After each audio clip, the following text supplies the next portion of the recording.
Film industry में अपनी पहचान बनाने वाले कई सुपरहिट फिल्मों में काम कर अपने अभिनय को एक नई ऊंचाई तक पहुंचाने वाले फिल्म अभिनेता दीपक चड्ढा न्यूज इंडिया के दफ्तर पहुंचे, जिनसे खास बातचीत की और जाना कि कैसे उन्होंने सफलता के इस मुकाम को हासिल किया है।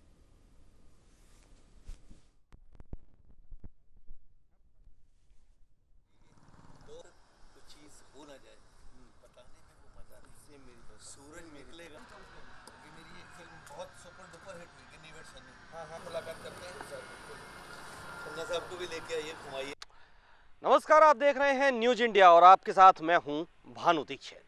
आज हमारे साथ फिल्म इंडस्ट्री की एक ऐसी हस्ती, एक ऐसा सितारा मौजूद है जिन्होंने बहुत ऊंचाई तक, बहुत अच्छा एक मुकाम फिल्म इंडस्ट्री में हासिल कर लिया है, और वो भी सिर्फ अपनी मेहनत के बलबूते पर, जिन्हें किसी की पहचान के वो आज मोहताज नहीं हैं, और उन्होंने काफ़ी बड़ी बड़ी फिल्मों में, काफ़ी बड़े बड़े सीरियल्स में, काफ़ी वेब सीरीज में एक अच्छा खासा मुकाम हासिल करते हुए बहुत अच्छा अभिनय किया है। मैं आपसे उनका परिचय करवा देता हूं। मेरे साथ हैं दीपक चड्ढा जी। दीपक चड्ढा जी ने कई फिल्मों में काम किया है, वांटेड जैसी नामी फिल्मों में काम कर चुके हैं, राजकुमार जैसी फिल्मों में काम कर चुके हैं। हाल ही में आपकी एक वेब सीरीज आई है नेल पॉलिश, और इसके साथ ही कई सीरियल्स में भी आप काम कर चुके हैं। शुभ विवाह जिस तरह से हुआ, उस तमाम सीरियल्स, बड़े सीरियल्स में आप अपना किरदार निभा चुके हैं। आज हम जानेंगे सर, दिल्ली का जन्मा एक लड़का, 29 सितंबर 1976 जन्मदिन सर का, 29 नवंबर 1976। दिल्ली का एक लड़का कैसे मुंबई की फिल्म इंडस्ट्री तक पहुंचा? सर, इसमें देन तो उसी की होती है। जब माँ सरस्वती आपके कंठ में वास करती हैं, जैसे आपके कंठ में वास कर रही हैं, तो वैसे ही जो कलाकार होता है, जब शुक्रदेव की कृपा उस पर बरसती है और गुरु बृहस्पति देव का ज्ञान उसको मिलता है और डायलॉग डिलीवरी होती है, एक अदायगी होती है, तो वो खुद ब खुद वहाँ पहुँच जाते हैं जहाँ उन्हें पहुँचना होता है। और कलाकार बनाए नहीं जाते सर, अंदर से कला निकल कर आती है। जब घर में होते हैं तो भी कलाकार होते हैं, तो वो फिर लोगों ने पहचाना, जो डायरेक्टर्स थे, जो प्रोड्यूसर्स थे, उन्होंने कहा नहीं यार, आप तो इस रोल में आएंगे, इस किरदार में आइए। तो शुरुआत हो गई जीवन की, और उसकी रहमत। मेरा तो ये मानना है कि पत्ता पत्ता, बूटा बूटा उसकी मर्जी के बिना नहीं हिलता। तो मैं भला अपनी मर्जी से कैसे कुछ बन सकता था? मैं सारा श्रेय उसे देता हूँ। उसी ने बनाया, उसी ने दिल्ली से मुंबई तक, दिल्ली से पंजाब तक का सफ़र तय करवाया। पहले मैं पंजाबी इंडस्ट्रीज में जुड़ा रहा, फिर मुंबई इंडस्ट्री में चला गया। सब उसकी रहमत है। तो घर में इस तरह का कोई माहौल नहीं था, पिताजी हेल्थ इंस्पेक्टर थे, उसके बाद कितना संघर्ष करना पड़ा इस मुकाम को हासिल करने के लिए?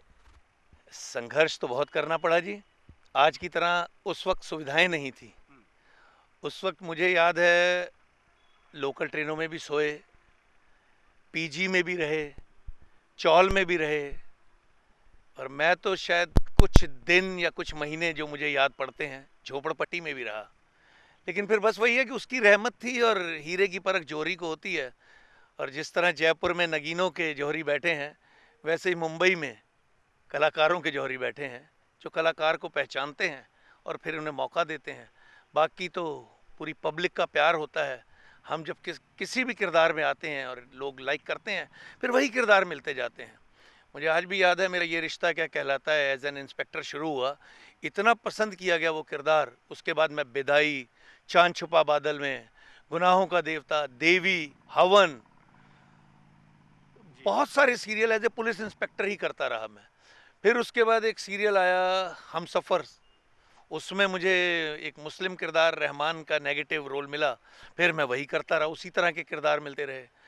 फिर एक दो शो आए जिसमें मैं ठाकुर, चौधरी, फिर वही किरदार मिलते रहे। अभी नेल पॉलिश में मुझे दादा शाह का किरदार मिला, तो मैंने अपना क्या बोलते हैं दाढ़ी वाइट कर दी। अब ये किरदार लोगों को अच्छा लगने लगा, तो मैंने कहा चलो जवानी को थोड़ा छोड़ देते हैं, बालों को भी सफ़ेद कर देते हैं। अब इसी में किरदार मिल रहे हैं। एक मेरी पॉइजन 2, इससे पहले इसी लुक में पॉइजन 2 मेरी अमित भार्गव, विनायक जैन की वेब सीरीज़ है, वो बड़ी हिट हुई, 100 मिलियंस क्रॉस कर चुकी है। उसमें ये लोगों को अच्छा लगा, तो नेल पॉलिश में आ गया। जी, और फिल्मों में मेरी तन्नू वेट्स मन्नू जी, जी। बहुत हिट हुई फिल्म, Tanu weds Manu, R Rajkumar, Wanted. तो जिस किरदार में जब हम चलते हैं, अब मेरा क्या हो गया कि मैं वर्सेटाइल में आ गया, कि लोग मुझे हर किरदार में अब लेने लग गए हैं। अब इस दाढ़ी मूछ की वजह से, अरे यार सॉल्ट एंड पेपर अच्छी लग रही है चड्डा जी, जी। ठीक है सर, रखते हैं। चलिए सर, ये तो आपने अपने संघर्ष की कहानी बताई, किस तरह से आप इस मुकाम पर पहुँचे हैं और इतने सारे किरदार आपने निभाए हैं और हर किरदार में बखूबी आप एक तरह से घुल-मिल गए हैं। कहते हैं ना किरदार में घुस जाना, बिल्कुल वो हमने भी आपकी काफ़ी फ़िल्में देखी हैं और अनुभव भी किया है। लेकिन ऐसा कोई किरदार जो आपका सबसे पसंदीदा रहा हो, वो आपने किया हो या आगे लाइफ़ में आप करने वाले हैं? सर इस सवाल का जवाब तो वही है कि जैसे एक माँ के लिए उसके हर बच्चे का एक नज़रिया होता है देखने का, प्यार करने का। चाहे बच्चा काला भी हो, उसको अच्छा लगता है। तो मेरे साथ ये रहा है कि मुझे जब भी कोई किरदार मिला है, तो मैंने उसे किरदार नहीं समझा। मैंने समझा कि मैं वही हूँ, अगर मैं होता तो वैसा होता। तो मैं वैसा बनने की कोशिश करता हूँ और फिर वही बात दोहराता हूँ, जो उसकी रहमत होती है, वो मैं झोलियाँ भर-भर के पाता हूँ। किरदार मैं वही करता हूँ जैसे वो चाहता है और बन इतना बेहतर जाता है वो उसके आशीर्वाद से, कि बस हर वक्त शुक्राना उसी का करता रहता हूँ। बहुत अच्छा संदेश दिया। तो ये थे हमारे साथ दीपक चड्ढा जी, जो बता रहे हैं कि अच्छा कीजिए, अच्छा फल मिलेगा और शॉर्टकट ना अपनाएं। जिन्होंने काफ़ी फ़िल्मों में काम किया है, का बहुत ऊंचाई तक, बहुत बुलंदियों को छुआ है। दीपक जी, बहुत बहुत शुक्रिया आपका हमारे साथ हमारे चैनल में आने के लिए।